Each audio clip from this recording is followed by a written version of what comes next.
Okay, so the meeting of the WSESD on April 28th will come to order. This meeting is a hybrid meeting, which means that some or all of the public body is meeting remotely, and some are meeting physically in a previously noticed location where the public may attend to observe, listen, and participate contemporaneously. Please note that while we will strive to provide means for those attending remotely to participate in the public comment period, there may be technical difficulties or reasons that otherwise prevent or interrupt remote public participation. Therefore, it is important to note that open meeting law only ensures the public's right to participate and comment at a public meeting by attending at the designated physical location as posted in the notice and agenda. If anyone has difficulty connecting, please let one of us in this room know. We will do our very best to reconnect you. Nevertheless, this meeting will continue as posted. As we begin, I would like to amend the agenda. We're going to need a second executive session this evening. 1 VSA 313A1A contracts. So we have two executive sessions at the end of the evening back to back. Okay. And regarding the consent, any other changes to the agenda? Okay. And regarding the minutes of 4/14/26, I have a couple of amendments or changes to that. And the first one is on page 1 under summary. The fifth bullet, I think that in indicating an honorarium, it should indicate to whom? Carrie Amadon. And then on the last page of the minutes, where it states MS, motion to accept both requests for unpaid leaves of absence, it doesn't indicate what happened to that motion. And the motion was approved unanimously. So that's already, it's already been changed. We're ahead of the game on this one. Any other changes? Okay, if anybody, so this is regarding the consent agenda. Any changes to it? Speak now or hold your peace. All right, moving on. Student matters. Okay, I'm looking online. I don't see anyone's hands up. And so we are going to move quickly on to public comment on non-agenda items. And it very clearly states this is a time for the board to listen and take notes. It's not a time for the board to respond to comments or engage in dialogue with the public. If appropriate, the board and administration will work on next steps. All right, I see a hand up. Liz Adams, would you identify yourself and your town, please? I'm from Putney, and I would like to encourage the board and members of the community to Governor Scott. He seems to be stuck on massive school districts that he wants. But I think he needs to hear not only from the board, but from members of the public. That's all. Thanks. Thank you. Thank you. Anyone else from the public?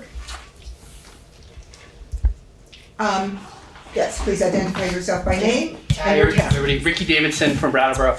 I'm here. Some of you I spoke to some of you on Saturday at the thing in the auditorium, but I wanted just to say, for those of you that don't know, I'm one of the advisors to the QSA here at BUHS, which is the Queer Straight Alliance. It's the largest single club on campus, about 13% of the student body of members of the QSA. And on behalf of them, they asked me to come and thank all of you for passing the gender freedom in schools policy that you did at the last meeting.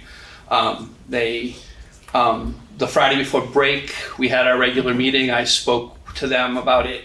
We read through it together as a group. Some of the students were actually in tears, feeling supported by the entire school community, and in some cases for the first time. So thank you all for that. That's why I came to do this tonight, but I just wanted to thank you all for that process. Wow, thank you Thank so you very much. much. Thank you. Thank you. That means a lot. Yeah. Anyone else from the public at this point on non-agenda items? Okay. And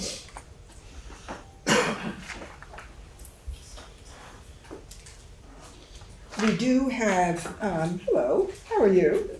All right, maybe I should have suggested this earlier. We have a guest this evening, and with board consideration for our guest, it has to do with the first item under board matters, reconsideration of $2,000 donation to the RSCA.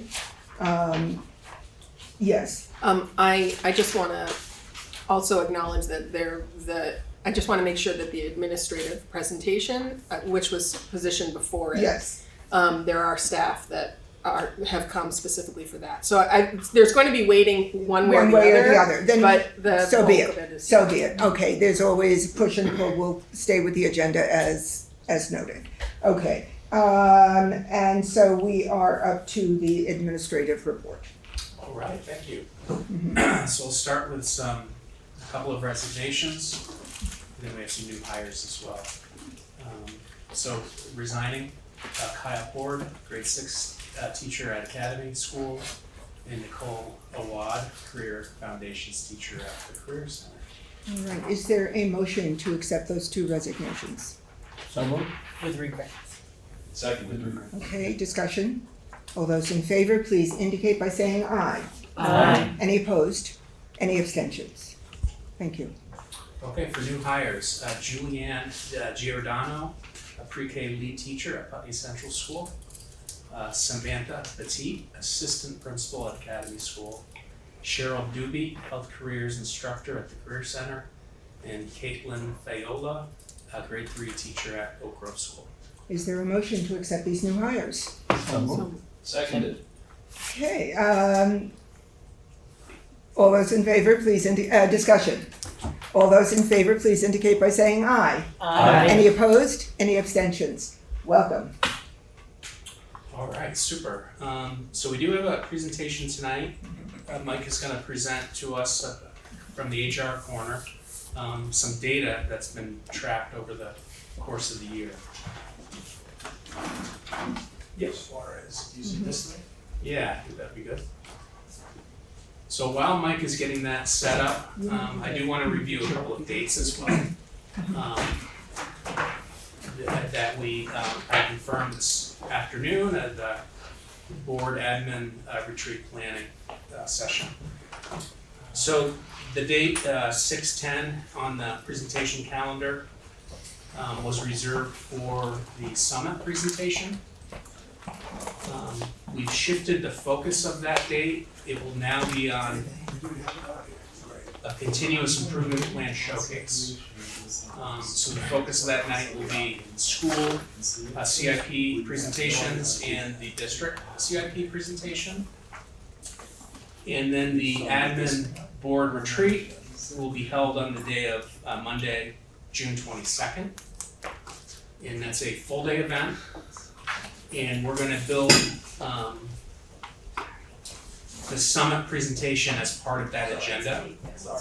So we can tie it directly to the CIP process as well. So just a tweak.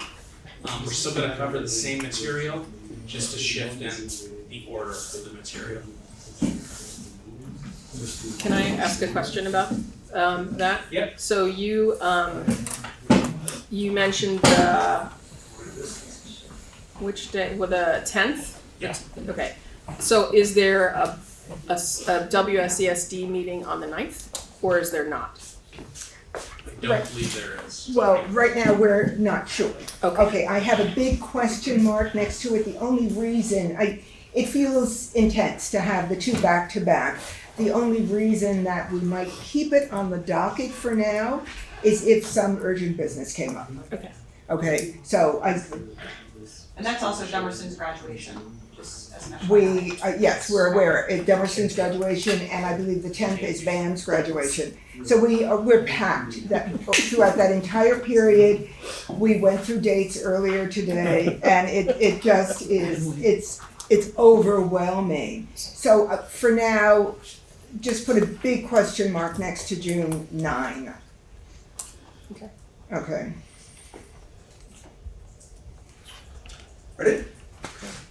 Peter, did you have a?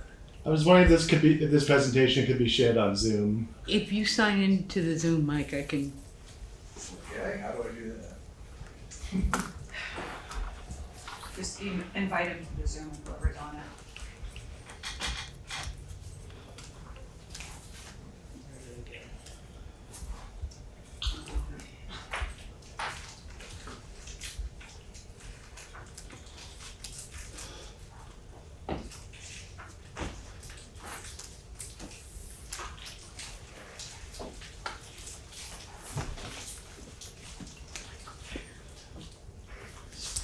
I'm not sure why it's taking 5 minutes for everything to open. He could also share that. He could share his presentation with someone who's on Zoom too.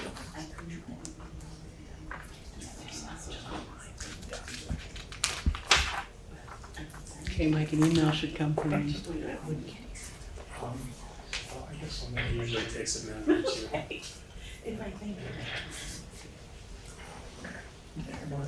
It's just link to the Zoom. I'm a bit confused now. You said on the 10th, what is happening?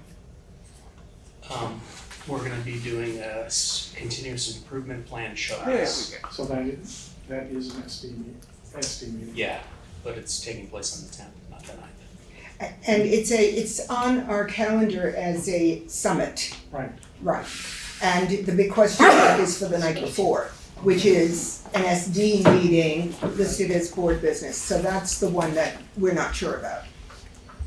And is there still an SU meeting on the 10th? Is it an SU meeting on the 10th? No, it will be combined with the summit. Yes, Yeah. okay. Mhm.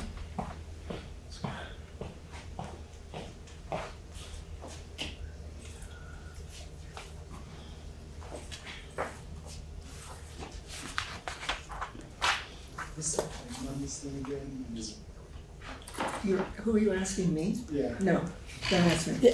I do, it doesn't look, it's not crossed out down at the bottom, the volume. Yeah. So I'm gonna say it's on, just looking at the little icon. Are you trying to mute it? Is that what's happening? There you go. Probably.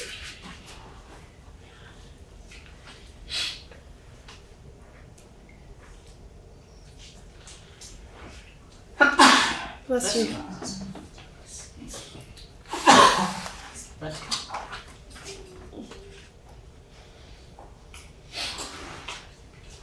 Recording in progress.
All right, so beyond technical difficulties, here we are. This is Mark who's asked me to put together some statistics that sort of show what's going on in HR. This is based upon a model I use in 3 or 4 other organizations, a dashboard approach. So first of all, let's start with talking about what is a dashboard. Dashboard is sort of a graphical depiction of a set of data. The benefits of it is you have all this data arrayed in hopefully a simplified format, easy to understand, and all in one place. I think in working with this, I think this is something I can automate some of these data points, but not all, because of systems issues. I'm pulling all of this information from a lot of different systems, so it's not as just simple as saying go. For today's purposes, we're going to cover turnover, leaves, absences, exit interviews, and a little bit of data analysis. Turnover. So this is how I kind of sliced it. Total turnover, turnover by school, turnover by reason, turnover by position type. This will become a little bit clearer as we kind of go through the presentation. So turnover by year. Here's the good news. Now, don't get too overjoyed by this number.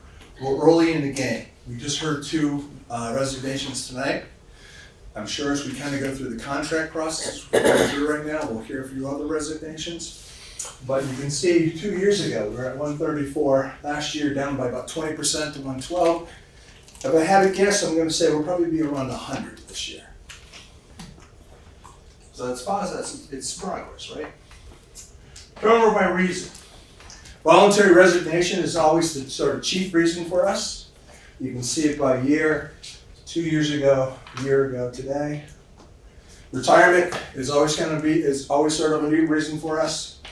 1-year contract for certain positions, we offer a 1-year contract for various types of reasons, sometimes related to a leave of an employee, that we're only going to fill the position for a year until that person comes back. And then unfortunately, involuntary termination and this passing.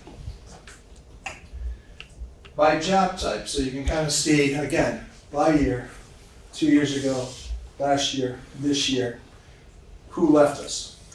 2 years ago was classified. Certified staff, I'm going to guess it's going to come in around 45.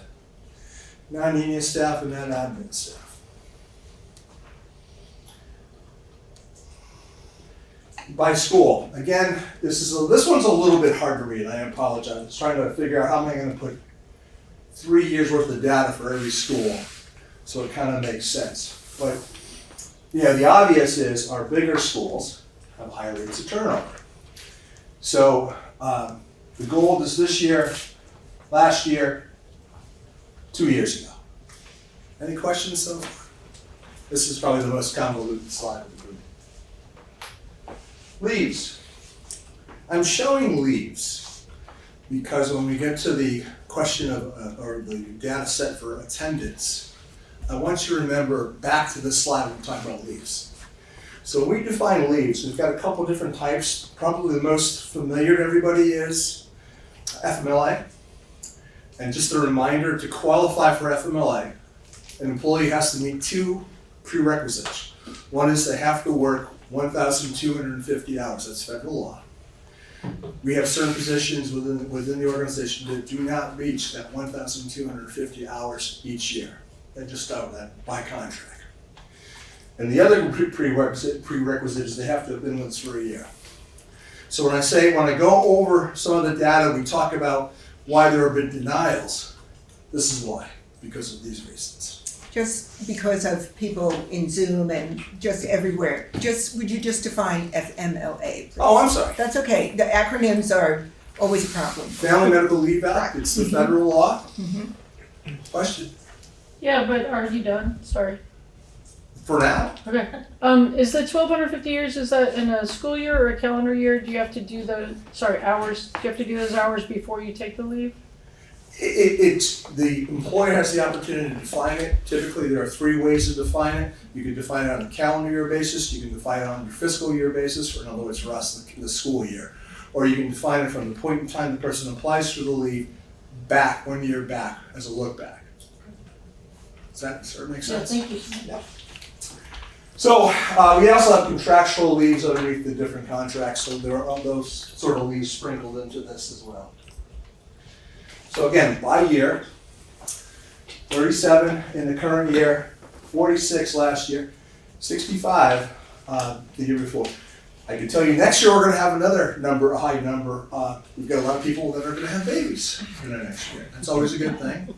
Benefits us in the long term from a school standpoint. Do you anticipate the 26 year going up from 37?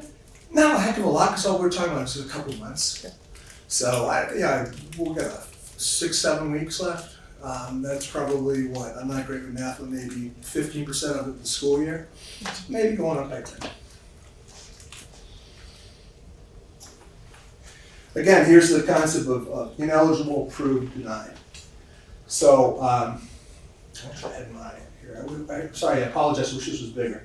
The approved are the blues, the ineligible are the reds, and the denied, as I mentioned, those would be the gold colors. So by year, this is the total number of folks we had apply for leaves. 42 were granted, 9 were ineligible, 14 were denied for the different purposes. And also they get denied. FMLA has a certification process where a person has to bring us in a doctor's note, and their doctor's note is justification for the leave. Sometimes people don't get the doctor's note, or they don't give us a justifiable basis for relief. So remember this when we start talking about attendance and when we talk about the number of days absence during the school year. Because, this year we had 25 people who were taking FMLA. FMLA, just as a reminder, in case you didn't know this, it's up to 12 weeks. Not everybody takes 12 weeks, but it's up to 12 weeks, right? Almost 3 months. And so that's 60 days. Not great with math, but I know that. And so for 60 days, if they have their sick days, they're going to use their sick days concurrently with the FMLA, right? So here we are, absences. Again, the 3 years, I wish I could, any way to get rid of this thing on the side there. You can move it, move it down. Yeah. Just drag it. Drag it. Let's see if we can move it down. Hey, there we go. All right. So 2 years ago, last year, this year, 3-year average. Number of days per employee sick. That was a bad year. And you can see the average is 8.7.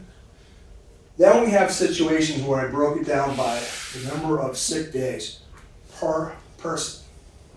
So 40 days, 30, 39, 30, 39, 20, 29, 10 to 19, less than 10. Perfect attendance. 2 years ago, we had a lot of people in perfect attendance. This year, not so much. However, this year, overall average number wasn't as bad. And if you notice, this year, we had 389. More than half of our staff took less than 10 days. So I take the victories where I can find them. Exit interview. So we're going to talk about this. 2 years ago, I put in place an exit interview survey. It's a form that it's a survey that I actually send out to people. They complete it in anonymity. So I only aggregate the data. I don't know who said what, and it's safer that way. So we're going to kind of go over that. Again, this year, I'll take a step back. People tend to fill this out towards the very end of the school year. So when you look at the data from this year, you're not going to see robust numbers. So we sent it out to 54 people, got 20 back in the first year, 62, got 22 back, 42 this year, got 14 back so far. So that's the basis of the analysis. When we look at this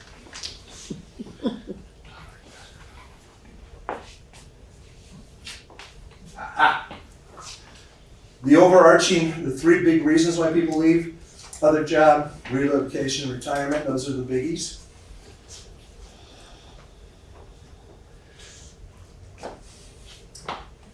This is This is where you can get jazzed about what's going on in our organization right now.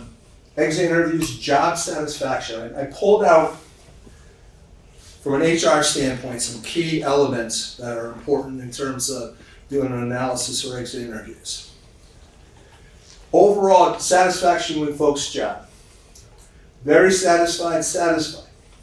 Some people are dissatisfied. That's okay. We want to hear about it. We get reasons. I will say this. We have a comment section that I'm not sharing with you all tonight, but in some of the comments, I typically get between 3 to 5 every year. The comment is, thank you for letting me work in the district. I really enjoyed my time. You also get another 3 to 5 that say, really enjoyed working with my coworkers. So I take that always a positive. In HR speak, one of the biggest reasons why there's turnover in any organization, public school, manufacturer, widgets, whoever, relationship with their immediate manager. There's an old HR adage, people don't leave their jobs, they don't leave the company, they leave their boss. You might have heard that in your own world. So here we are when we talk about the relationship folks have had that are departing with their managers. You can see a high percentage of satisfied or very satisfied, which I think is a very positive. And again, you're going to have people that weren't terribly satisfied.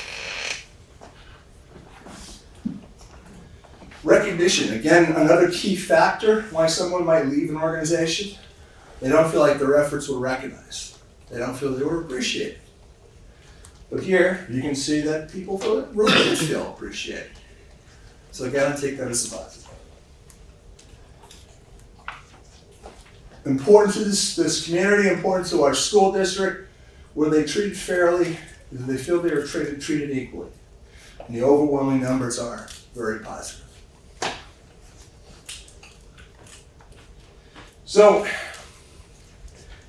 again, this is kind of the first time we're doing this look-see. What are some of the takeaways? When you look at all of this data, what does it kind of mean? Turnover's trending downward, that's good. Voluntary terminations are down. Retirements, I'm projecting that for the next 3 to 4 years, we're going to see at least 20 retirements every year. That's what happens when you have long-term employees. From the exit interviews, job satisfaction on rise. Indicators regarding the relationship, as I mentioned, between manager and employee, very positive. Fair and equal treatment. That's, from an HR standpoint, that's really important today. Staff recognition. Not everything's rosy. Absences, we're looking at that. We are dealing with people that have had a high level of absenteeism. Again, as I mentioned earlier, perfect attendance kind of fell through the floor. I think a lot of it has to do with this particular year. This was a pretty bad year for flu, for colds, for viruses, all that kind of good stuff. So that's the presentation. Any questions? Yeah, really great numbers, impressive to see. I would say in terms of the perfect attendance, I actually don't count that as a negative. I might, although not a public health nurse, I might echo some of my colleagues that might actually appreciate if you're sick, you stay home, right? And so nobody's perfect, and it's normal in New England to get sick, and the idea that it's under 10, I think is very appropriate. So I see that as staff taking care of themselves, taking care of the community. I would not want the administration to be looking for perfect attendance. Well said. Yeah. Thank you for this presentation. I think this is something that our board has been talking about for some time, and so this is the type of reporting that I think is really valuable to us and also for the public to see. So my question is, how are you engaging with your staff to share this information? Like, are the principals on site sharing this in staff meetings? Is there some way that you're communicating this update to staff? You guys are the first viewers. Mm-hmm. And that's an excellent question, Ruby. We intend to do that. What I was hoping to do, to be honest with you, before we send it out to administrators. I'm trying to work with our demographic information. So I mentioned earlier, anticipate retirements. Our system has a couple quirky things about it.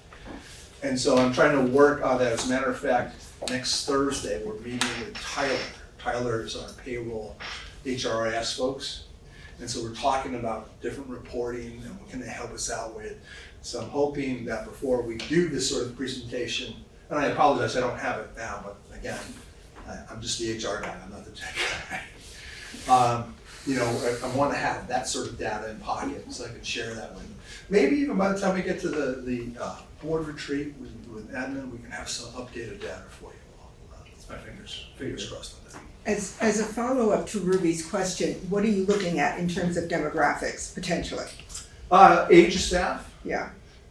Looking for race breakdown, gender breakdown, and also years of service with the organization.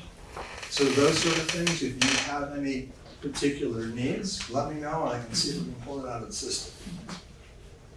I also want to echo what Ruby started with, and that is very grateful to see this kind of data. We've been talking about this for quite a while, the need for exit interviews, to just see what the health of the organization is like. How do you plan to increase response? Well, I was thinking about kind of having a raffle time too. It's probably another great idea. You know, I've found that when I constantly remind people to go through these interviews. Yeah, right. And so I did that only once so far this year, so it's shame on me. So I'm going to plan to do that at least a couple more times before the school year's out. Right. Mm-hmm. Great. Mm-hmm. I just wanted to make a comment about that. Generally speaking, if people have something negative to say, they're gonna screen it. Yeah, yeah. So Sure. that doesn't seem like the worst thing also. And I want to say that, you know, in terms of the overarching HR world from which I come, if you get a response rate of about 35 to 40% on exit interview, you really should be doing backflips. Right. I would not want to do a backflip because I don't want to hurt myself. Any other questions? Mike? Yeah, I'm wondering, it is exciting to see the positive trends, and it's very encouraging that we've got that kind of a system going in our schools. So I'm wondering, looking at the data, what plans do you and your team have, and the principals and so forth, to continue the positive trends and to work on the trends that are not so positive? Or what kind of thinking are you doing along those lines? Well, I think starting with sharing of data is the crucial point, and emphasizing sort of the points I emphasized here. You know, the reason why people voluntarily leave an organization is because they didn't get along with their manager. And that's, trust me, go home tonight and Google reasons for turnover in any organization, not just public schools, and that will be the #1 reason, I can guarantee it. So if we can constantly encourage our admin team to be aware of that. And I know there are people in this very room that are doing positive things along this way with recognition of their staff and with little handouts, little takeaways for staff. And that is great. I mean, we don't have a robust budget, as you all know, but any little thing that we're able to do and then, yeah, when the board brings the goodies around to people, that's very much appreciated. Myself especially. Sorry. And so those are the things that really matter. You know, I worked at a hospital over here for a little while and I reported to our CEO, Barry Beeman. What I loved about Barry Beeman, and Mark does this, he would oftentimes in the meeting say, "Thank you, I appreciate everything you do." And it's that little recognition that means a lot, resonates with people. Right? Don't we all want to feel appreciated? So those are some of the little things that you know, what was it, Tom Peters, I think, said, incremental improvements every single day in terms of quality improvement. And so that's kind of been my philosophy for the 36 years of or so that I've been in HR. Oh, Mike, I note that you've used raw numbers in your data. And really two comments about that. One, I suspect given the sample sizes, you're going to have a hard time, unless you're aggregating right up to everybody, in doing any kind of demographic breakdown, because the numbers are so small. The other observation I would make is, have you considered, would it be possible to get percentages, particularly for the classified versus certified and the school-by-school breakout? I note that BOHS has the greatest number of, greatest amount of turnover, but it's also got the largest staff. And it would be interesting to see site-by-site basis, what's the percentage? That's an excellent point. Remember, this is my first go-around trying to get this presentation. So that's something we'll definitely do in the future. But I had thought about that. I was actually going to do percentages versus raw numbers. I just wish I had a little more time, but that's okay. We'll get it straight for the next time we do this. But that's an excellent suggestion. Really value that. any other questions, comments? All right, thank you. Thank Thank you. Thank you, Mike. Thank you for your Thank attention. you. This is, again, this is a great start. This is long overdue. Yes. Is there a hand up? See it. Kate Margaitis. Okay. Kate Margaitis had her hand up. Kate Margaitis. Okay, Kate. Hi. Hi, Kate. Just a clarifying question, Mike, because the yellow is 2026. So where the breakdown was for like by school, is that the yellow is like that left or did it come back this year? Because there's a question being directed to Mike. Inside the screen share was never turned off, so Oh, I think you just take your laptop back out there. Yeah. No problem. I got you. okay. Sorry. Thank you. You're gonna have to repeat your question. Yeah, Okay. go ahead. Yep. So where the school breakdown was, the yellow, I'm just clarifying that the number is reflective of who didn't return this year, not who's not returning after this year, if that makes sense. Yeah, it's not for next Right. school Okay. year. It's for Yep. this current year. Thank you. Sure. Great. Any other questions? All right, thank you very much, Mike. Thank you. Thank you, folks. Thanks. Thank you. Yes. Okay. Anything else for the administrative report? No, that'll cover it tonight. Okay, and I'm going to suggest that we hold off on a break. We're only 40 minutes in.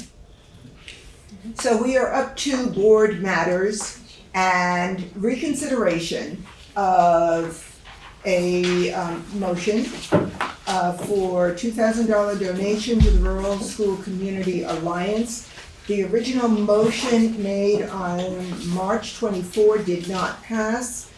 And at the time, I suggested that we would bring this issue up again. Spoke to Cheryl Charles, who is chair of the screening committee.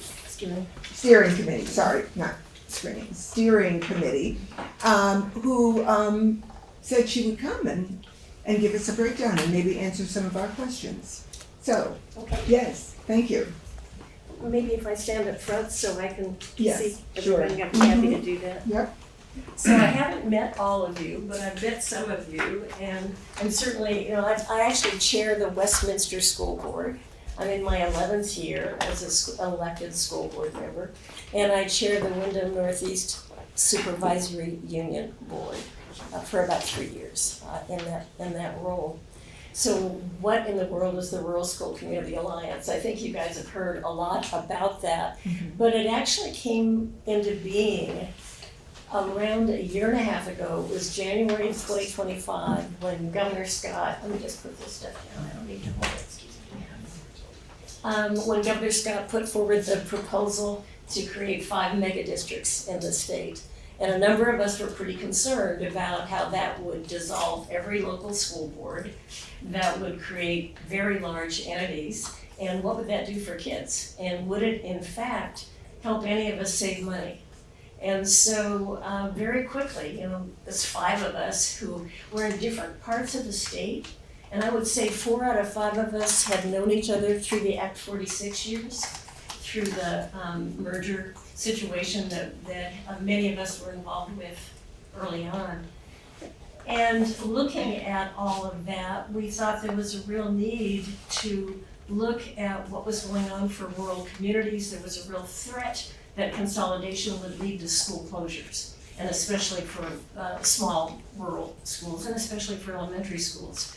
So very quickly, we pulled together a platform. We kind of wrote out our guiding principles. The first of those would be that the youngest of children benefit from being educated close to home and not on long bus rides. That there was no real evidence to support consolidation saving money, which was supposed to be, our big goal, the pressure on us as taxpayers. Strongly supportive of collaboration and cooperation, and open to larger middle schools and regional high schools. Those are all things that we said from the beginning. I think some of you have heard that the Alliance was opposed to any school closures. Not so. The concept is look to see what's good for kids and what's cost effective. And if you've got a small school that's got good education outcomes for kids and is doing it in a cost effective way, then that's great. Don't close just on the basis of size. Look at quality and service to kids. So with those kind of essential guiding principles as a place to begin, we also were really clear about examining assumptions. I come from an education background, and one of the people who I didn't know in the beginning, Dr. Jeannie Albert, is a mathematics professor, now emeritus, and she's been a huge help to us. So there are 5 of us who serve as the steering committee. I would tell you, I'm a volunteer doing this. It's the equivalent of a full-time job for me for the last year and a half. I have put aside so many things that I would be working on, but I just think this is so important. And I'm grateful that the Alliance has grown from, again, 5 towns to now 100 towns, actually 104 towns and villages in the state. And I think your question, part of your question tonight was, we're paying for someone called a lobbyist. That is such a pejorative concept. People have a kind of reaction that's negative to the idea of lobbying. We've contracted with Leonine Public Affairs, and they really immerse themselves in the policy matters going on in the State House. So a year and a half ago, we looked around to see how we could get some help. And in a practical sense, how they're helping the Alliance is they open the doors for us. They go, our representative, Nick Sherman, is the president of government affairs for the Leonine Public Affairs. He's in the State House every day for us. He's the one who goes to all those hearings and he listens to everything. And he talks to the leadership. He talks to the governor's staff.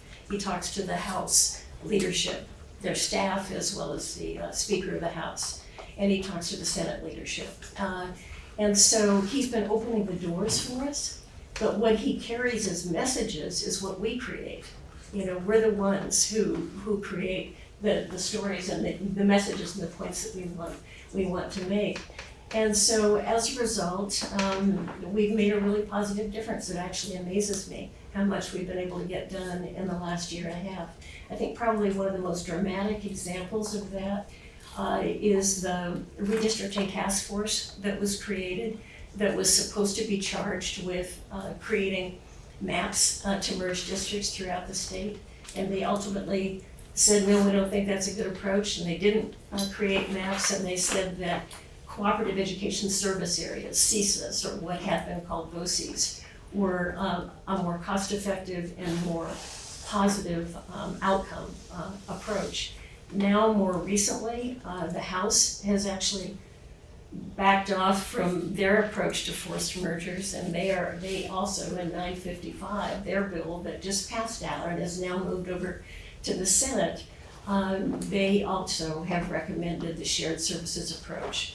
What I don't like, and the Alliance overall doesn't like, is that they've also added a requirement that we form study committees, that we look at simultaneously creating CESAs where they don't exist, cooperative education service areas, forgive me for the acronym, and then, but also to immediately start a process of looking to see whether mergers into larger districts would be fruitful, helpful, all of that. It's now in the Senate. I've been asked, as of last Friday, to testify in Senate and tomorrow, and to talk specifically about the cooperative education service areas, since we in Windham Southeast, with 7 supervisory unions and 1 supervisory district, are the first one to have been approved by the State Board of Education, the Agency of Education, not the State Board. And so we were approved with this new CESA on January 7th. We're just getting up and running. I hear that, I'm sorry Mr. Rucker isn't here tonight. I've never met him in person, but I've talked with him on the phone. And I understand that he is not seeing the savings. Mark, maybe you are not seeing the savings, but in other areas of the state, we are. And in Windham Northeast, we are. We're seeing those savings, especially in professional development right now, and really looking for them in special ed. When we've got a student that needs 10 hours a week and we can't afford to hire a person full-time. The entity, the new Vermont Learning Collaborative, which is what it's called down here, can hire. So my testimony tomorrow will be about the CESAs. That's what I've been asked to talk about. But we've testified many times, and we've also recommended other people to testify, so you get diverse voices from communities throughout the state representing our issues. And for me, a part of what's at risk here, it's democracy at the local level. It's quality services to kids where a community identity is maintained. And it's also the reality of geography. In our rural areas, I just don't want kids on buses going, especially the elementary ones. So all of that is to say that the money that we have raised to secure the services of Nick Sherman has really, really been beneficial. And it's just that, whereas I watch these hearings and I'm, working on the papers and I talk to people throughout the state and all of that, I'm not in the Capitol every day, nor is any other one of us as volunteers. But to have somebody sitting there and listening to the testimony and then sending me a message to say, this is what just happened, you need to prepare an action alert or something like that, it's been a huge help. So last year we raised $40,000. You all have contributed $8,100, I believe, to date. You're kind of in the middle of contributors around the state. My little tiny school district town of Westminster, we've contributed $1,250 last year and $1,250 this year with our 125 students. So that was kind of the way we did that. The White River Valley Supervisory Union has contributed $17,000 so far, and so there's a wide range, and it would be whatever you all feel like you can. First of all, thank you so much for the money you've already contributed. If you can do anything more, that would help. We need 25,000 more between now and about June 15th to July 1. That's where we are. And now with that, I'm happy to answer any questions if I can. Any? Ruby. Well, thank you, Cheryl, for coming. And I think that I'm sure that you've kind of been following along periodically in terms of this board. We have aligned ourselves with the RSCA. Yeah, absolutely. We might individually have different nuanced ideas about some of the concepts that you or the RSCA grapples with, but our board is aligned in that. So I think that the reason we're where we are today, where we did not approve the most recent expenditure, is because as we have over the last year put forward a motion and decided to give money to the RSCA, at each of those times there was someone who piped up and said, well, wait, what is this for and why are we doing this? Mm-hmm. And so I think that it's important for us as a community and as a board to understand the things that you're doing. But the other piece that I feel like often comes up is a question around, we are also members of the VSBA. Mm-hmm. which has an advocacy component. And we do actually get, I know I get a newsletter, an email blast from them that's extremely informative. And it has, I've found it more and more informative as things get a little bit hairier up in Montpelier. They're pretty good at telling us what's going on. So the question more recently was, well, why we've aligned ourselves with the RSCA, but the VSBA, you know, we might have our own history with them and have opinions about them, but aren't they doing that work as well? And so can you help us can you give us your thoughts on that in terms of the RSCA and the VSBA and both of their roles in terms of that advocacy component? Windham Northeast was not a member of the VSBA for a long time, and we rejoined about 2 years ago. We pulled out when they had positions around Act 46 that we didn't agree with. But I think they're very valuable. I too appreciate their newsletters. I think we make different contributions, and our sole focus is rural public schools. That's it. And for most of us, this is an exception in Windham Southeast, for most of us in rural areas, the supervisory union model is still the most appropriate because it allows us to retain the identity of a town school district like Westminster, like Athens and Grafton, who've come together, like Rockingham. It allows us to keep that identity and the local engagement where we vote on our school budgets at town meetings, and we still do that in Westminster. The point would be that VSBA wasn't always very supportive of supervisory unions, and that was a point of difference. We differentiated ourselves. But I say that, I mean, they offer and do great things, and they have moderated their public statements this year, and they've been much more supportive of supervisory unions. So too with the Vermont Superintendents Association.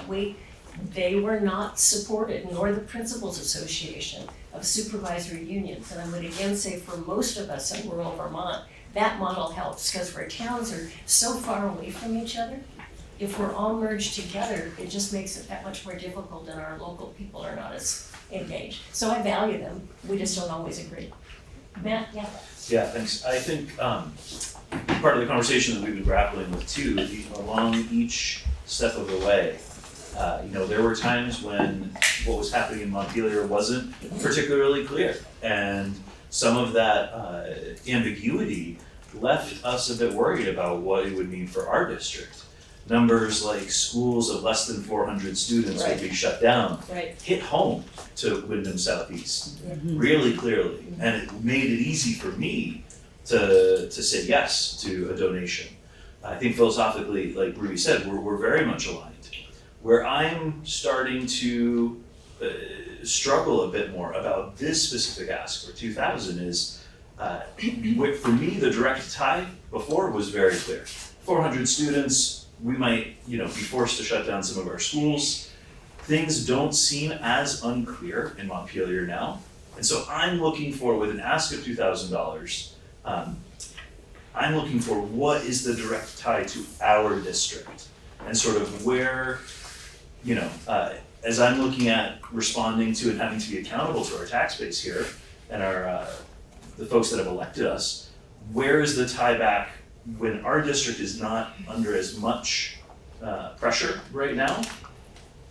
The donation from our district, can you make that direct tie for me, if that makes sense? Well, there's still the conversation about whether or not there will be forced mergers. That's I think one of the major accomplishments of the Alliance has been to have people change their language, and one of them is that many people are saying, no forced mergers, we got it, no forced mergers. However, the Senate version, which will be discussed tomorrow again, has a 2-year voluntary process, and then once again, it has a forced merger approach. And they do have larger supervisory unions, and possibly districts, but they're sticking mostly with supervisory unions, that could affect you. The House version is having us start with a map that's only supervisory districts, no supervisory unions, and that's where the study committee requirement enters the picture. I think there still are risks to a supervisory union and even a district. Windham Southeast is relatively large, and that's good. So you may be at less risk, but I still think there are a lot of things to worry about. It's curious, you had mentioned we were sort of in the middle of the pack, and quick numbers, you said about 40,000. If we donated around 8, and there was another group that donated around 17,000, that equates to about 25,000. Almost half. A little bit more than half. Yeah. How many other districts actually donated? I don't have that number. I'd be happy to get it for you. That's a good question. I struggle with if there are smaller districts that are much more at risk, you know, and I get that they may not be able to give the 17,000. We're not able to give 17,000. Right. We're a fairly large district. I would want them to be showing up, at least in a commensurate way that we are when we're fighting for those small districts as well. That does not feel equitable to me. You know, one of the other concepts I would just put out there for us is the whole democratic process and the whole notion of letting towns vote. And I think one of the ways in which we've been most effective is helping to wake up the more than 5,000 people who wrote to say no forced mergers. That's really come through, except for maybe 2 years from now in the Senate. The respect for the importance of rural elementary schools, especially for the youngest kids. We've been able to positively influence that. But it's not over. And I just think this is a personal statement. This is at a time when we need to do everything we can to protect the democratic process at the local level.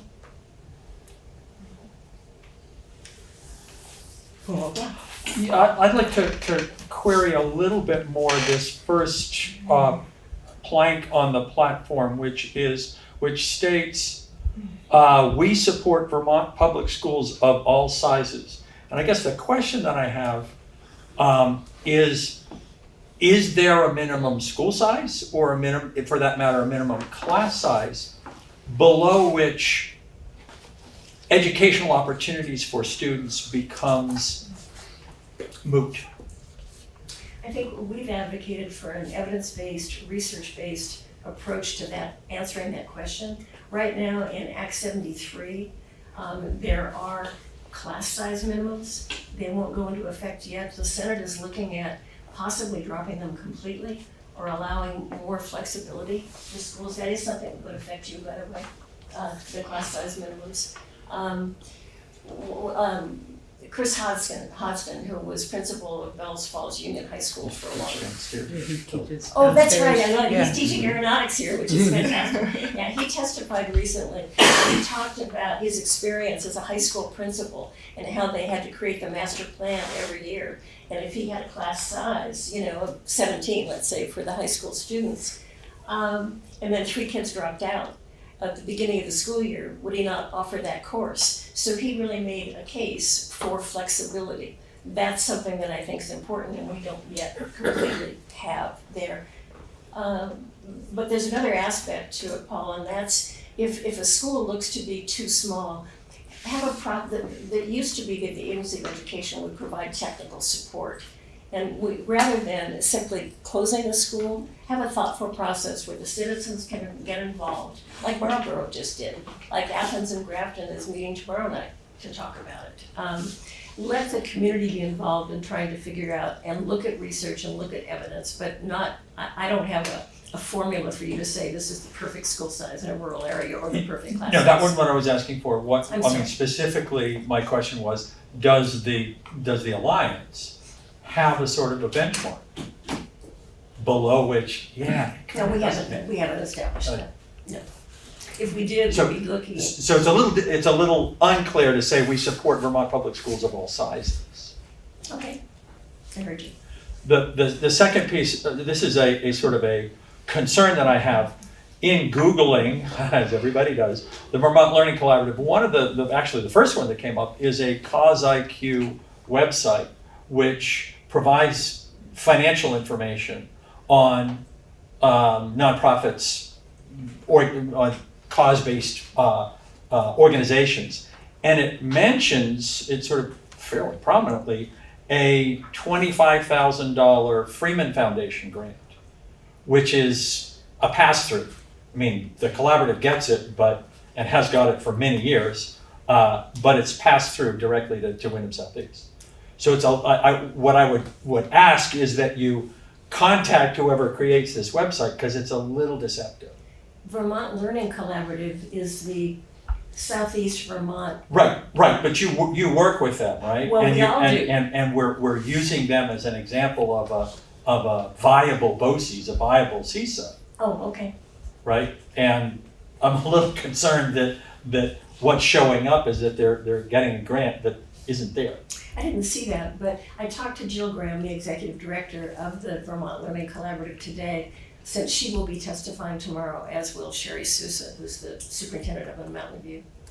And I said that in the law, it says that we have to have a website.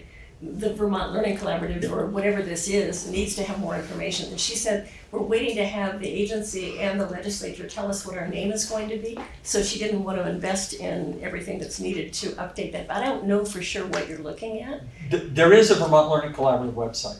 Okay, I know that. There's also this Cause IQ that actually, interestingly, comes up very quickly. Yeah, That has I don't know about financials that. on that organization. Yeah, I don't know about that, I'm sorry.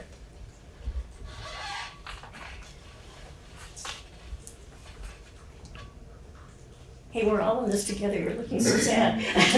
This is really doing the best we can. Go ahead, yeah. I guess I just wanted to, over the last year, I've resisted and been someone who said, no, I'm not ready to vote to give money at this time. And primarily, I think that came from a feeling of lack of engagement and lack of understanding of what was going on and what was needed. It doesn't feel like it's enough for one of our members or for just a request to come verbally for a contribution without some kind of reporting. This is helpful. I do think that there are some emails that come. I don't think I'm on the email chain, but like periodically, Tim used to forward them. Maybe Jocelyn forwards them periodically now. That's helpful. But I would, in the future, if there's a request or a need or a fundraising goal, like you've just identified what your goals are, I think it would be helpful to have a graphic, have a very clear ask, have some kind of request that's formalized. This all started when we as a district were asked to sign on to a letter that was actually going out to the community, the other schools, to say, hey, we've given to this organization, we're aligning ourselves with it. Why don't you think about it too? That was the gist of the letter. But that wasn't an ask of us to re-up and give more. But we had this motion from a member.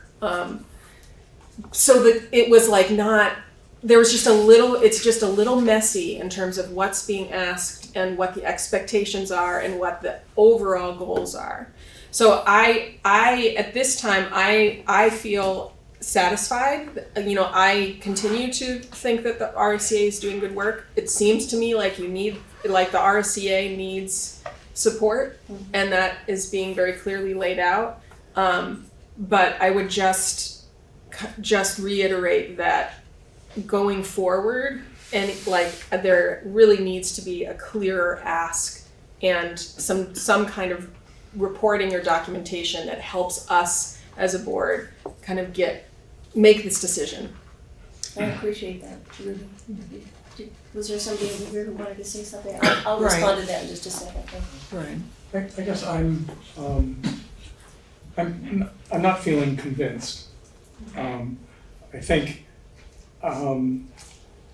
you've done some good work. I think that the work had to be done at the beginning when we didn't know what was happening a year and a half ago. And the governor put forth a plan that really seemed shocking. And the reaction to that was what we've made, and I think we, being collectively in the state, have made that known to folks in the House, and they've passed a bill that really reflects the will of the vast majority of Vermonters. And it's hard for me to imagine that the Senate is going to do something totally different from that. It could happen, of course, but it seems to me like most of the effort has already been made. And you mentioned, well, maybe a year or 2 years from now, things will be different again. And maybe that's something to consider in a year or two from now. But it seems to me right now that you've done good work, and I'm not sure how much more work there really is that you need to be doing from the perspective of us contributing. You can certainly do all the work you want to do, and you should. I don't mean to tell you that, but from my perspective, I think we've made our contribution. I would like to throw something out. The message that I heard on Saturday at the forum was one of confusion and indecision. And yes, there is a bill that has gone to the Senate, but I did not hear overwhelming sense of direction from the Senate. So I'm feeling insecure. I'm also feeling that a very strong message still needs to be conveyed to the governor, not to hold the state in a sense of blackmail over this issue. And so I think that for me, I am very much in favor of redoubling this effort. And I am grateful for people who can show up in Montpelier and testify.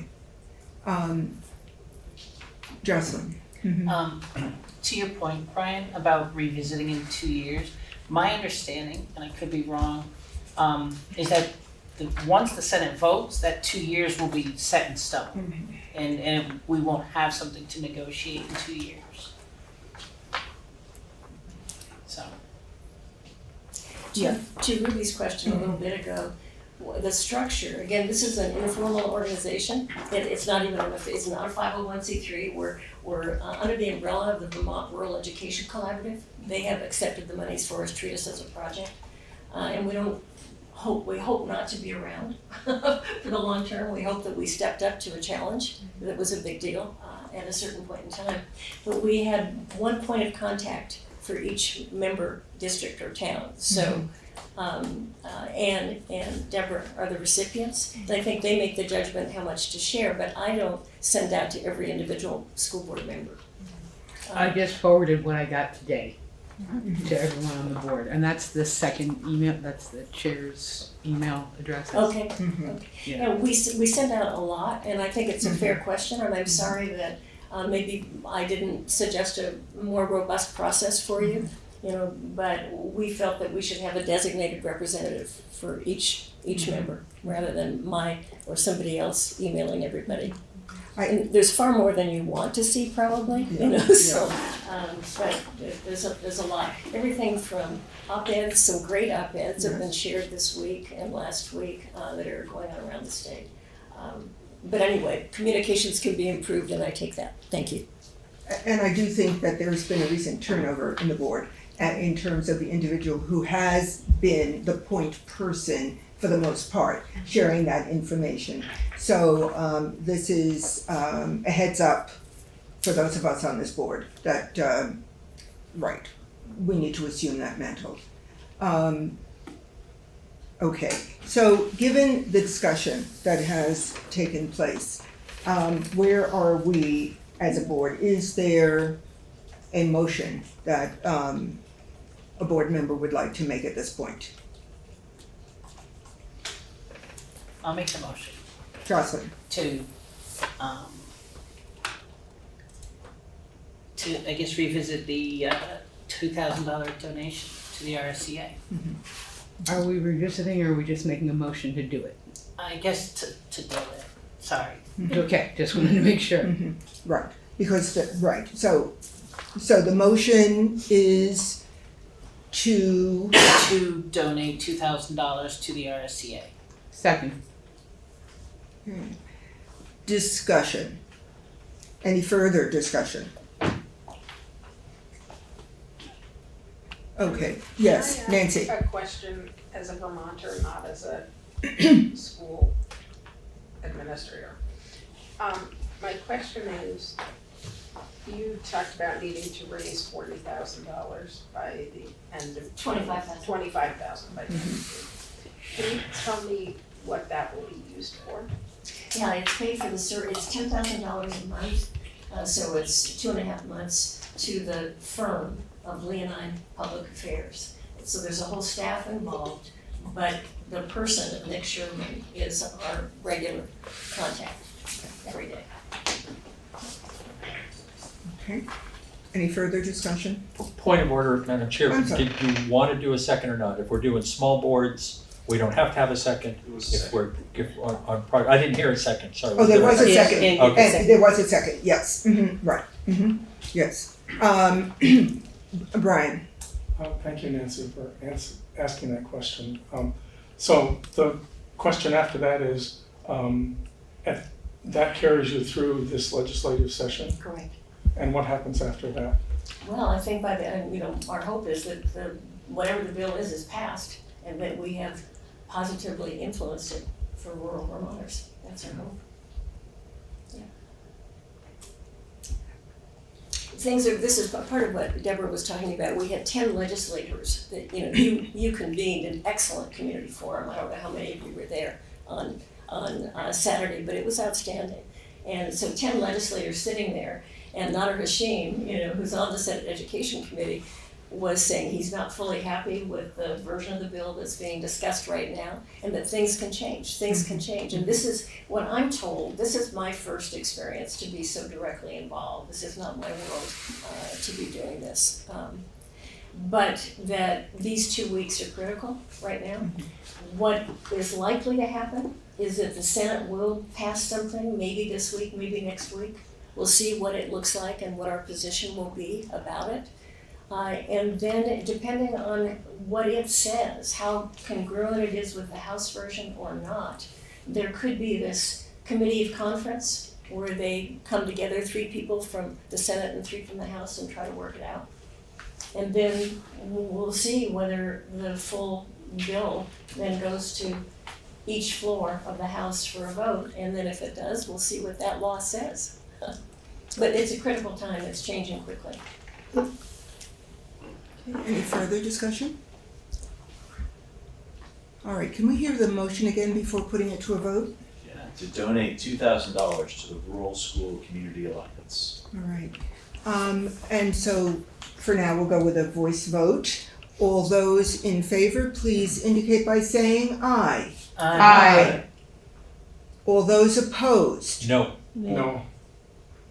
Okay, and so maybe by hands, we'll do it by hands. Okay, just to be crystal clear, I know I could hear where the no's were coming from, but I'm gonna do it by hands.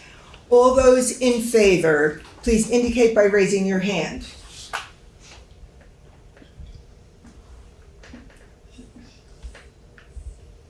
Okay, I count 6, is that correct? 6. All those opposed, please raise your hands.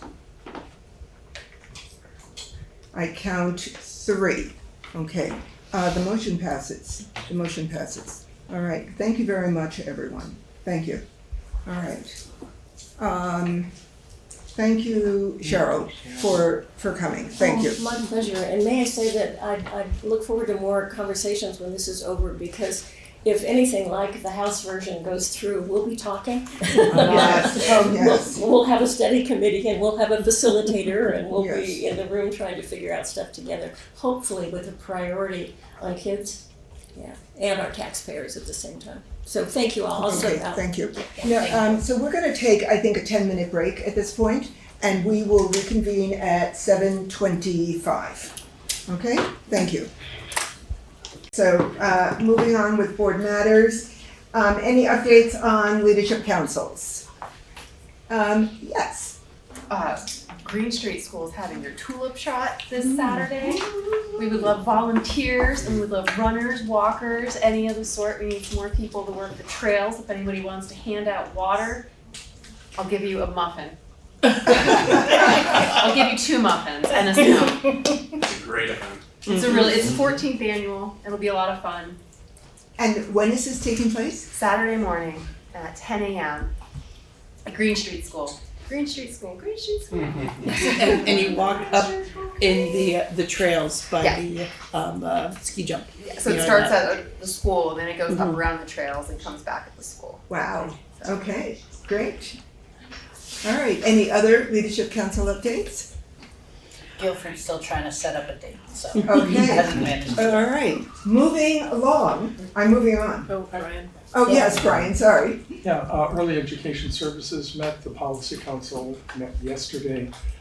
Good news, they're able to give a cost of living increase of 2% next year to their staff using savings as opposed to federal or other funding sources. Thank you, great. Okay, moving on, board subcommittee updates. Yes, Ruby. The Communications Council had a very small meeting, and we met and focused in and created a press release to send out the survey that we discussed around communication. We sent it to Mo at the end of last week, and after consulting with her, decided to hold off on sending it until I checked in with her today, but I think I would anticipate tomorrow it'll be sent out. I'll make sure to forward that to the board just so that everyone's aware of it. And I would just ask board members particularly to share it with your leadership councils, and hopefully the administrators at each of the schools will also get the word out. Okay, great, thank you. Any supervisory union updates? No, we haven't met since the last time this school was there. Okay, and moving on, letter D, update on legislative issues related to education. Considering we were here on Saturday, I think we are up to date. For those who were not here, this will be on BCTV's website. Okay. And just tonight I forwarded you the latest, and particularly what will be occurring in Montpelier tomorrow. Okay. So Anne, I know you're on that blog, for want of a better word. Listserv. It's a listserv. It's a Google group. I am as well, and I am. you are as well. Okay, so we will. You will keep eyes on it. I'll do my best. Yeah, I'm not gonna forward it to you every time somebody writes a letter to the editor. Oh no. We'll, 697 emails in 14 months. yeah, we'll. Okay. I try to stay up to date on it, but boy, they come in a lot. All right. So we're up to just maybe a debriefing of the event on Saturday, April 25. Yes, Matt. I thought it was fantastic. Carrie Underwood did a fantastic job. And Deborah, I want to say thank you for the tremendous amount of work that you put into this. It would not have been anywhere near as well attended, as well organized, as exemplary of the strong work that we do in this district. So, and that's due in large part to your efforts. So thank you, Deborah. Well, thank you. You're here. I appreciate the accolade. I must say that this does not work without teamwork. It just doesn't. You know, someone may spearhead it, but Communications Council, those of us who got together on several occasions, just pulling together the questions, the work that board members sent in with issues. Work that other districts have done. I think about Joe Majors doing a forum with Hartford and having access to a lot of those questions. They really helped inform us. Having fresh eyes on the questions and pulling it together. And thank you to Carrie Amadon, right, thank you. And thank you to those 10 legislators who took their time. You know, you saw the letter I sent to them to just say thank you and to say that it's not just those who were physically present on that day. This is going to be available for people to see and refer to. Ruby. I just wanted to acknowledge that, as you said, there were 10 legislators there. By my count, we had about 40 people in the room, and I expect that quite a few people will be watching it on VCTV. And part of that is, you know, just the nature of when we put it. It was during school vacation, and that's hard for some people. And so I just want to acknowledge that and put that out there, that it was, you know, we did our best. Sometimes that won't meet everybody's needs, but hopefully VCTV is there for people who weren't able to attend. I would just say I felt like that type of, I've said this before, I think that we should have these, and I think we should have them more often. Like, I really think that we can be a conduit in a way, you know, a way to invite people in and a way to invite our legislators to come to the table. I really appreciated hearing from legislators outside of my voting district.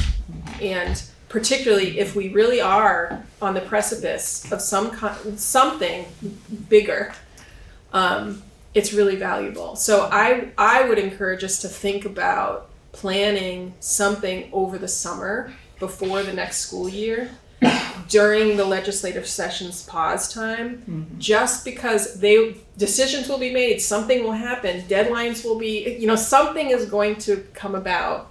And I think that type of a forum is what is the most useful for people in terms of hearing it. I hear you loud and clear, and we also heard from an area that was not invited that wrote and said, why weren't we invited to the table? And that was very, very cool. And of course they were invited at that point, but I think there is a need for us to come together regionally. And you know, I just to echo what Cheryl was saying a few minutes ago, this is a statewide issue, very much so. And we may be a large district supervisory union, but so what? There's a lot going on right now. Yeah, and I think it was an interesting dialogue that took place amongst the people there. Not everyone, but a fair number, right? Talking together. Yeah. Emily did say she's happy to join a school board meeting whenever if we ask her. Right, yes. And that was Emily Kornheiser, because there were two Emilys there. Yes, right. Yes, Ruby. The one thing that I remember thinking when I was in the room and looking at all the legislators is that the voice that I feel like has been really absent is from the governor's office and from the Agency of Education. And I think that whether it's inviting them to a forum or having a separate event and inviting them down, but or having a Zoom, inviting them to Zoom. I think that there may be a time when that would be valuable for us and for community members. But I also, I don't feel like I'm the most educated on the board around these issues. So I don't know when the time is, but I certainly wish that they would spend a little bit more time an outreach to us. I must say, there is a sense of accountability. I was approached by someone whose name I do not remember, from a different area, who asked about their representative to the House, and had that individual been invited? And I said yes. And the next question was, did that individual respond? And I said no. And the comment was, I thought not. And they walked away. So there is accountability taking place, and there is concern taking place. And that's a good thing.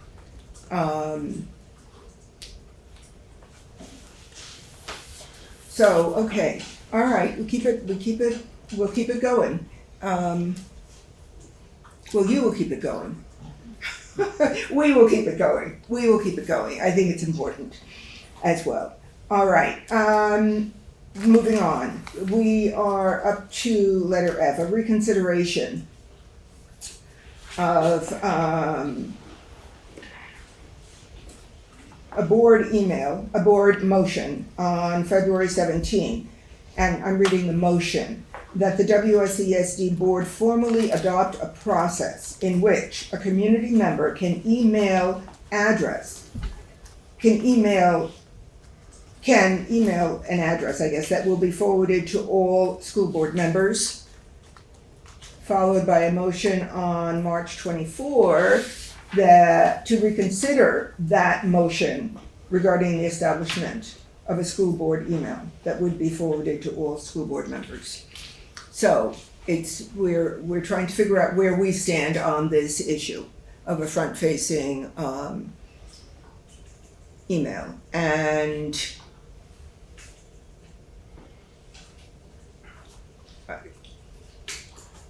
what we Madam wanted Chair, to would do. it be helpful for the original motion to be reintroduced? That's a question more than a suggestion.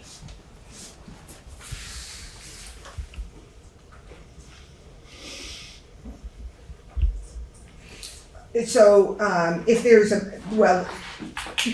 the motion of March 24 says to reconsider the motion, and the agreement was that it would be brought to this agenda on April 28. And so that's where we stand right now. And so you're saying, do we need a motion at this point to put it front and center again? All right. Given the issue, what say the board in terms of bringing this forward as a motion?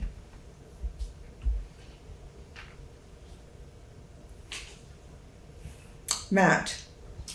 I'm curious, in order for me to feel prepared to be able to make some sort of motion, I know that we had asked Jocelyn to do a little bit of research. I'm also aware that we have already an email. Now it's pretty dusty and not being used or particularly monitored. It's not being advertised as a communication portal. But I am curious, Jocelyn, if you could speak to what you have found, what your research. So, what had been discussed was not an email that can actually send email. It would be more of a, like a mask that would just simply work as a forwarding address to send an email to every active board member. This way there's no need to maintain storage. There's anybody needs, permission to log into it to check the email or to send email from it. It just can't be done. It is doable, and as far as it goes, the risk to open meeting law would be you cannot reply to all, which generally right now, if someone were to include all of us in an email, it would be the same thing. You can't reply to all. So. Can I just go to something that's come up regarding Communications Council and the broadcast that you're putting out about the survey? What I understand about the communication with the central office is you're going to use the current WSESD board email that exists? Actually, no. That was when we drafted the press release. At the top of a press release, it has contact information. And historically, for the most part, many of the press releases have the central office phone number, and sometimes they might have the chair's address. Right. And in this case, it has the central office phone number. And as I was in the process of drafting it, I thought to put in that dusty email, Right. because we do have it's a repository, it's a way. But I backtracked because we're having this conversation now and didn't want to kind of get too far ahead of us. So went back to having the central office phone number. The issue with that is that the central office is not actually, they don't have anything to do with the survey. And so it's not entirely a fair solution, but it's the one, the current draft of what will go out has the central office phone number as the contact. As the contact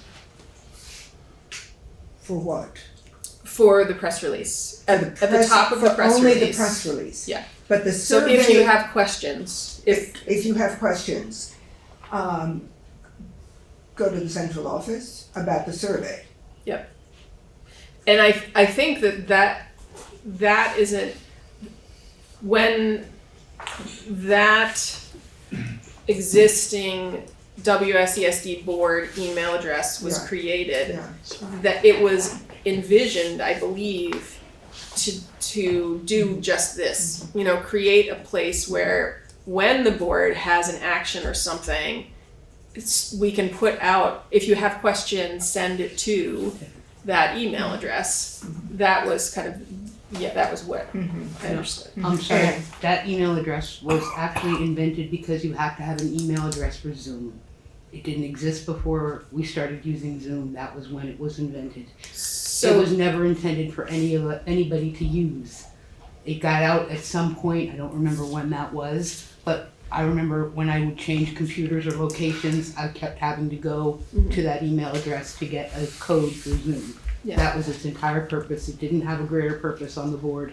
It was to run Zoom. So I will just let everybody know that the Communications Council has been talking about this particular thing for since I've been on it, which was before I was on this board. And so I think that the origin story of that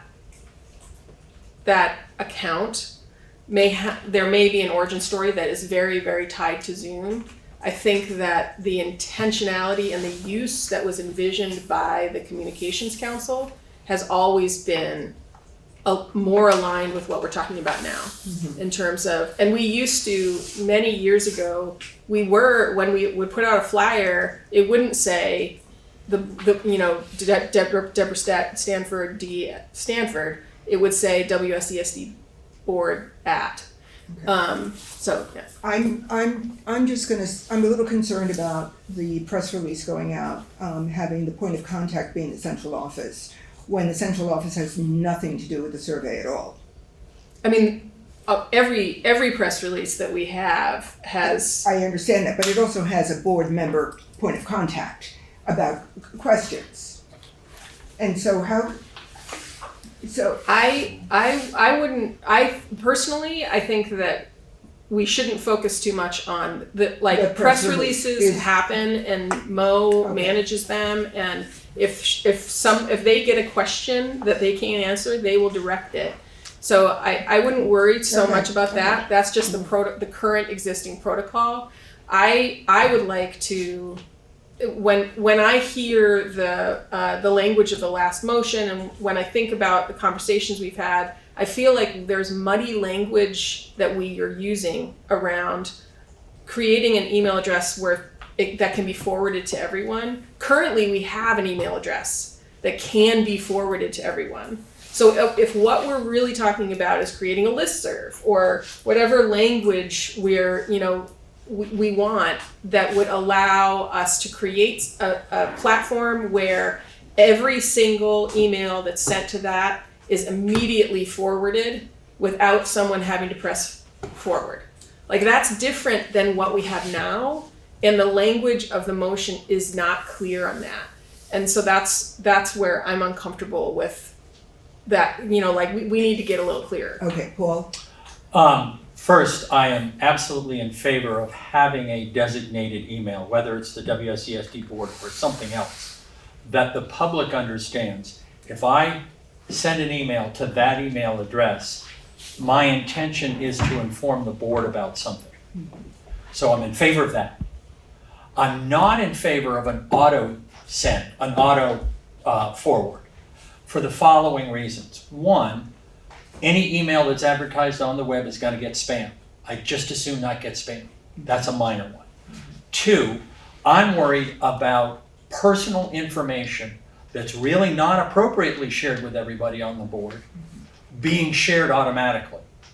And three, I suspect a lot of what we'll get is a complaint or an advocacy about a specific issue that most often is likely going to need to be referred to what the SBA talks about, the chain of command, that would much more efficiently be referred by one person receiving that email, responding, oh, this really needs to start with the teacher, or this really needs to start with the principal, I'm copying the principal.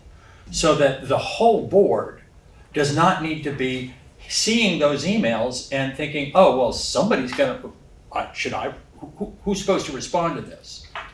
So a gatekeeper or two, if people feel more comfortable with more than one gatekeeper, to provide that, I'm going to send it to the right place. You're still going to get email that is often going to be advocacy about a particular position that the board is taking. The whole board should see that. However, here's my next point. Consider any email that is sent that gets forwarded to the whole board essentially puts us in executive session because it's a quorum and it's not in public. So anytime we do that, my recommendation would be we need to set up a public repository on the website that shows those emails that have been forwarded to the whole board. Because otherwise, somebody could say, I got it. I'm going to send a very convincing advocacy letter to the board. Nobody else is going to see that I've advocated for this. Nobody's going to be in a position to argue against it. And I'm going to be able to essentially have a private executive session with the board. And I would be worried about that. Thirdly, finally, I really think we need some guidelines for when we as board members individually receive an email. Because I suspect just because we don't have those guidelines, we're dealing with them in very different ways. And as long, it's all trust, it's all on the honor system. But I would certainly appreciate having some guidelines. If somebody's going to email me, it hasn't happened yet. If somebody's going to email me, I want to kind of say, oh, I really should just forward this to the board, not saying to the gatekeeper, and not say anymore, because it's likely it's going to be a referral or something like that. So those three pieces: yes, an email. I'm really not happy with auto forward. I think we need somebody to provide some shuttling of the emails and some guidelines for individual emails. Matt. I agree with you, Paul, on many of the points. I disagree a little bit in terms of I don't think there's anything that would prevent a community member from emailing individually all the board members and attaining essentially the same thing. What we're talking about is removing a low-lying fruit for a community member to be able to access us. I actually don't even think that the community will utilize this email in that aspect the way that we're thinking it will. It might turn out to be not a lot of traffic here. Beyond the garbage emails that I totally actually agree with you, we might end up getting, supporting not an auto forward. I think I agree with you as well that we should have a process about who checks it and how that information is disseminated with some trust. In my mind, that's either communications council, vice, chair, or clerk to be able to do it, or an elected person on the board specifically for that task. If you're interested, there is that piece about the publicly making public those that do go to everybody. Washington West Supervisory Union, I checked out. It's really interesting. the advocacy that goes on and how it gets responded to, but it's all public. I'd also like to point out, if we're gonna use the Dusty email address, we cannot take the access away from any other board member, because all of us eventually have to run a Zoom, and we could get that nasty Zoom message that says we have to go get an email, and yeah, That's right. we all have to maintain the password to that.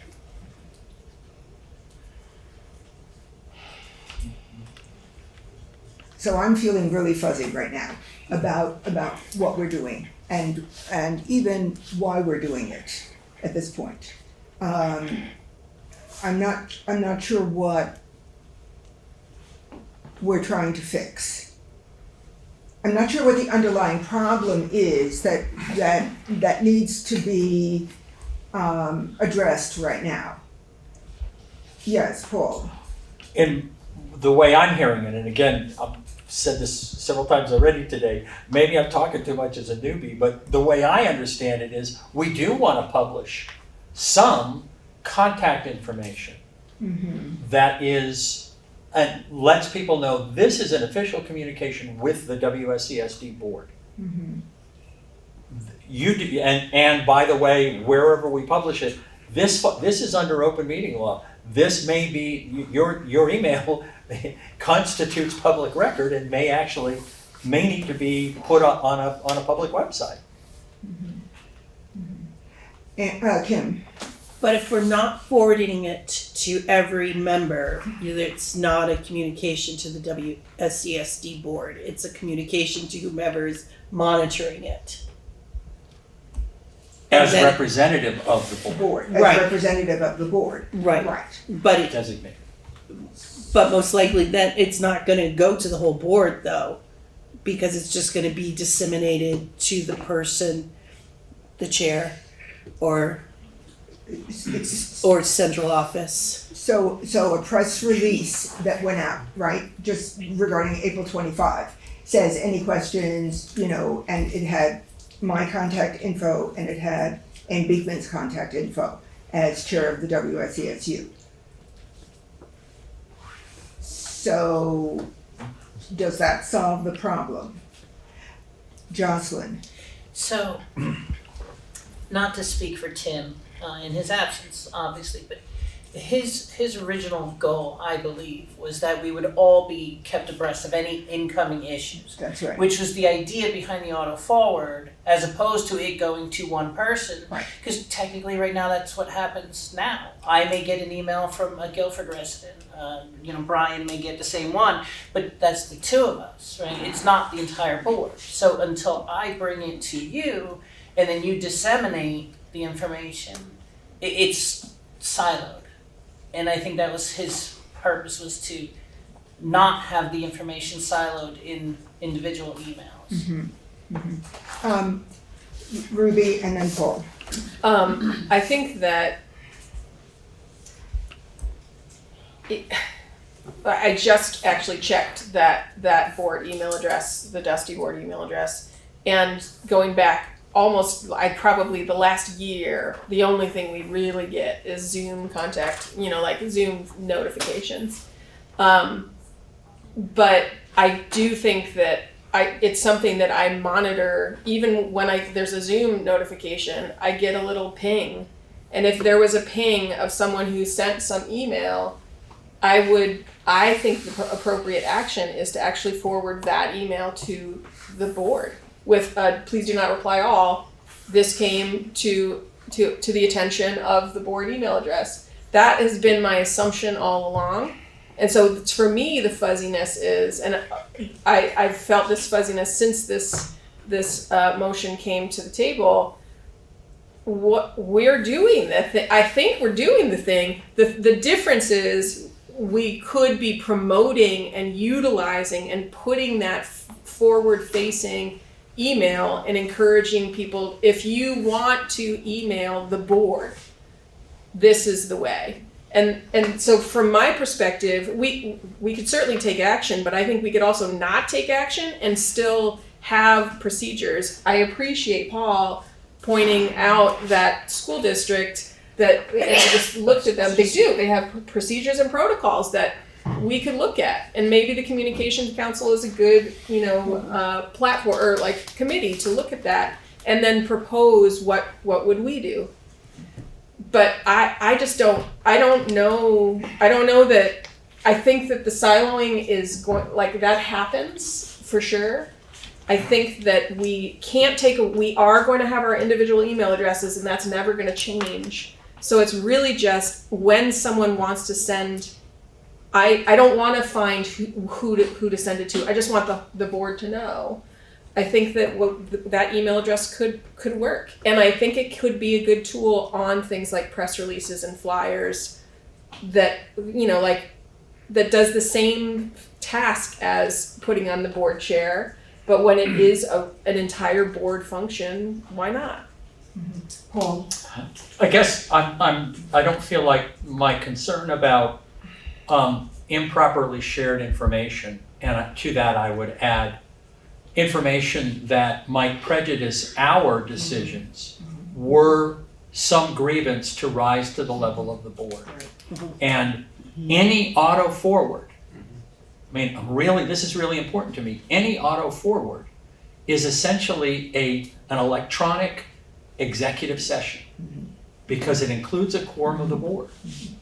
And to just willy-nilly send out any email that pings that address to all the board members doesn't feel right to me. All right, we've been talking about this for 20 minutes.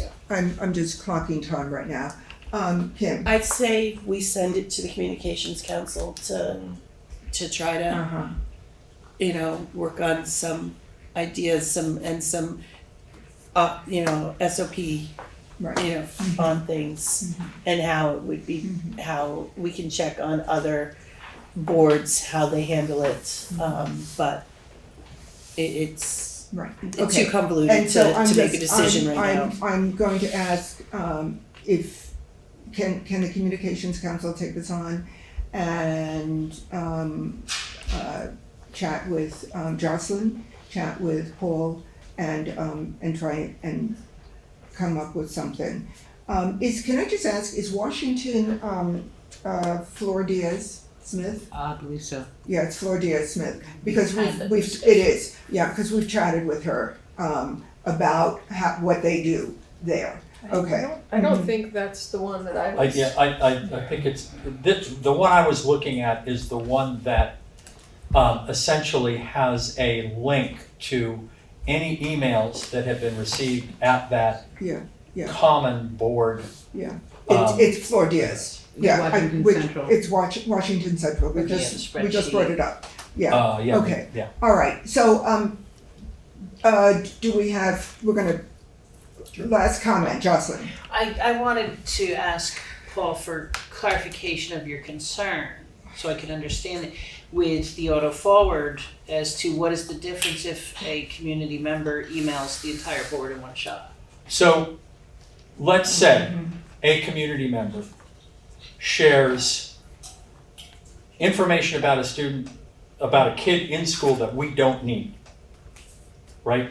But that is part of the email. I'm not comfortable with, and that, by the by, actually needs to be referred to the school principal. It's a complaint about a teacher. So, one, I don't want to know that, I don't want to have that inappropriate information shared with me. And two, I don't understand why I need to see an email that clearly needs to be forwarded to a principal.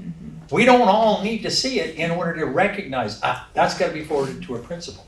The person who does the forwarding might have some guidelines, should have some guidelines about when to forward to a principal or a teacher or somebody or special ed director, and when it needs to go to the whole board, right? With some guidelines, I think we could really make this much more efficient, and I would really be more comfortable with. I'm just worried about getting information that's going to be problematic. But again, the difference between a forward and someone sending it directly to the entire board. We can't do anything about somebody sending it direct to the entire board. But if we publish, if we say, you want to talk to the board, use this email address. Don't use individual email addresses. I think that's an important piece. Then if I'm a Guilford resident and I email the two of you, that's me talking as a Guilford resident to my so-called representative, even though we're all elected from the whole electorate, about maybe a Guilford specific issue. My understanding is if it is an issue of concern that might rise to board level in the future, the fewer people who are aware of it, the better. I'm going to say in all likelihood the board chair is going to be aware of it, but it should not be disseminated through the entire board. We want to be able to go into executive session with as free from prior thought about the issue as possible. So that's my understanding. Okay, we leave it at this. It's, okay. We are up to the consent agenda. Oh, just a point of clarification. Yes, go for it. You said we leave it at this. Meaning Communications Council is going to do due process, check in with board members, and come back with some way of getting through the weeds of the issue before us right now. That's what I mean. Okay, I just wanted it stated out loud. Right, that's, okay. Okay, Ruby? Yep. Yeah, okay. And to have discussion behind the scenes and then bring it forward with, maybe hopefully we can come to some closure on this. Consent agenda. Is there a motion for approval of the consent agenda as presented? So moved. Second. Discussion. All those in favor, please indicate by saying aye. Aye. Any opposed? Any abstentions? Thank you. Moving on to unfinished business. The Policy and Amendment Committee presents for, should be readoption, B3, board member conflict of interest. Is there a motion? So moved. Second. Okay, discussion. All those in favor, please indicate by saying aye. Aye. Any opposed? Any abstentions? Right. And I have down new business, potential agenda items for May 12th. I know that our student representatives would like some time on May 12th, and you'll get in touch with me, give me a sense of how much time and what the topic is. Yeah. Good, okay.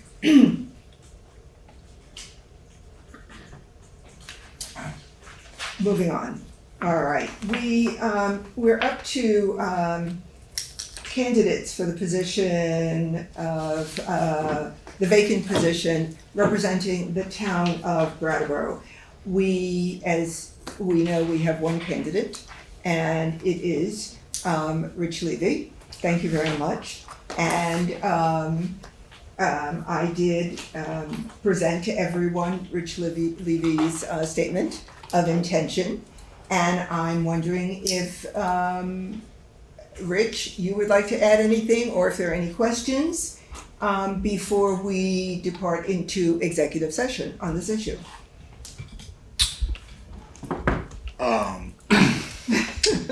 Well, for those of you that don't know me, Rich Levy, I think I've know all of you, and certainly have spoken to you all in the past in one form or another. So I look forward to the opportunity. I think it's been a long time coming. I keep plugging away, trying to get here. And happy to do so. So thank you. Okay, thank you. And just to be perfectly clear, your position on the IBRC, you'd have to step away from that. You do realize that? Yeah, I'll connect with Christina. Yes, with Christina Naylor. Figure out Yes, how that is going to work. in the event that the board so designates you to fill this vacancy. Also the AMS LC. Yes, to be chair of the BAMS LC. Good, I just wanted full disclosure on that. Yep. All right. But the convenient thing is, if you do, the position you're taking over, they were on the BAMS LC, so you could stay with the PSLC, just not as the chair. Sure.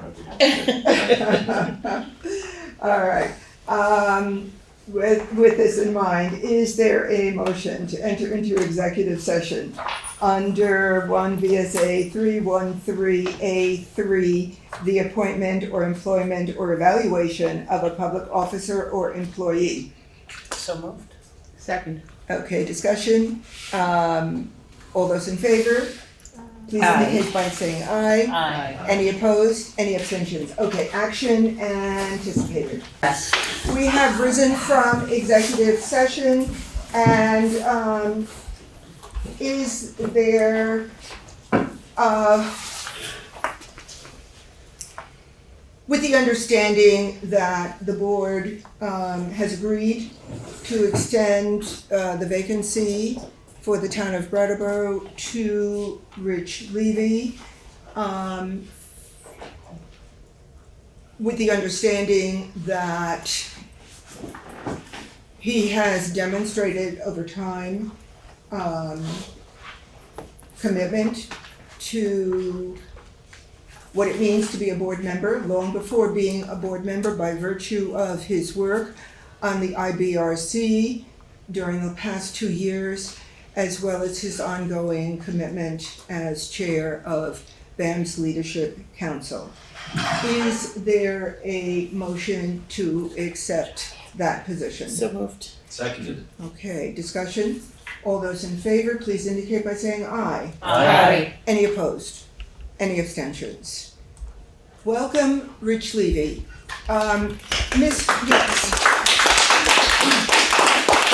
Mr. Levy, you are now formally invited to take a seat at this table. There's chocolate. And you may now have a piece of chocolate. So just as a reminder, as soon as possible, please be in contact with Mo Hart in the central office so that you can take the oath of office, at which point you are formally a part of this board. And at that time, I think there'll be there'll be paperwork as well as a couple of books, and you'll have a copy of the calendar for him. Yeah, and the new board member orientation material. And the new board member orientation material, and then I will be in touch with you, having to do with a formal process of onboarding. Sure. And you are a board member for until the next election period, okay, for the duration of this position, which will be until next March, all right?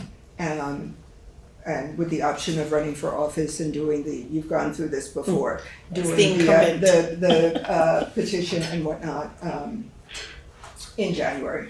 So welcome.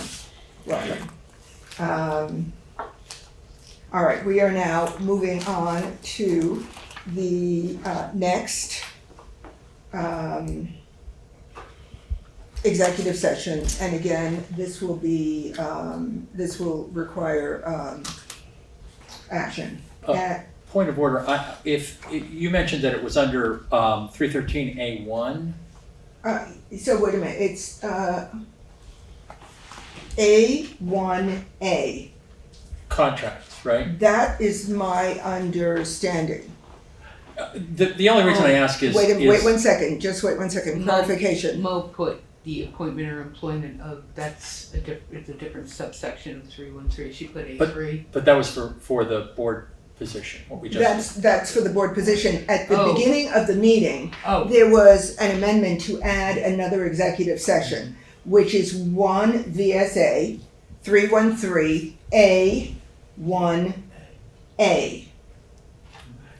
Yeah, that requires a finding. Okay. And I mean, I was trying to compose the finding, and premature general public knowledge regarding the execution of that contract didn't really feel like No, it doesn't feel right, no. So- And it seems to me we just had an executive session under the same, under contracts, and we did not go through that finding.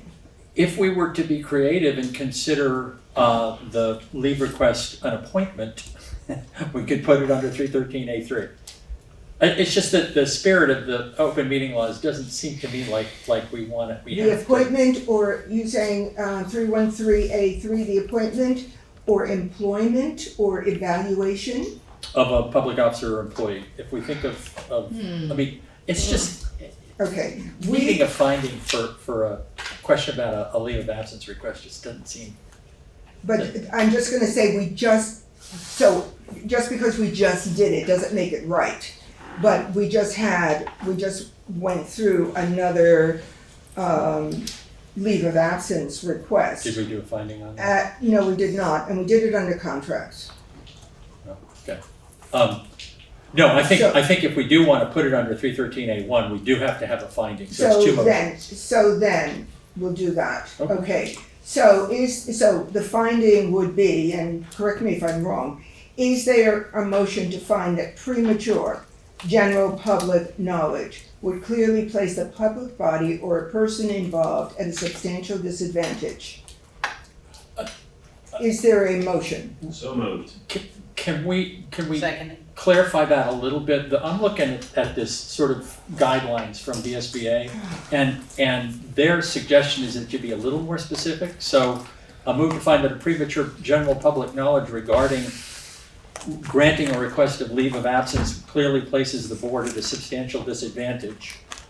That sounds great. Okay. That sounds great. I'm going from an old sheet.